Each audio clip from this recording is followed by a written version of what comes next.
আসসালামু আলাইকুম ওয়া রাহমাতুল্লাহি ওয়া বারাকাতুহু। আমার ইসলামিক প্রেমিক ভাই ও বোনেরা, আশা করি সবাই ভালো আছেন। আলহামদুলিল্লাহ, আমিও ভালো আছি আল্লাহর রহমতে, আল্লাহর দোয়ায়। আজকে আমি নিয়ে এসেছি একটি দোয়ার নিয়ে, যাদের নামাজ পড়তে ভালো লাগে না তার জন্য কি করলে নামাজে মন লাগবে।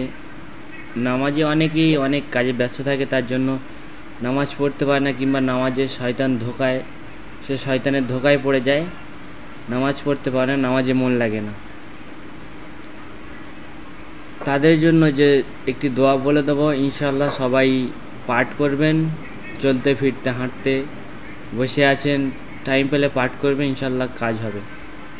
দোয়াটি হলো, আল্লাহুম্মা ইন্নি আলা যিকরিকা ওয়া শুকরিকা ওয়া হুসনি ইবাদাতিক।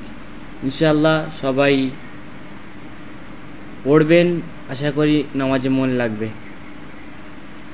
পারলে অনেক ভিডিওতে শেয়ার করেছেন, পারলে নামাজের ভিডিওটি শেয়ার করবেন, ইনশাআল্লাহ আপনার দেখে অন্যজন শিখতে পারে এবং কাজ হবে ইনশাআল্লাহ এই দোয়াটিতে।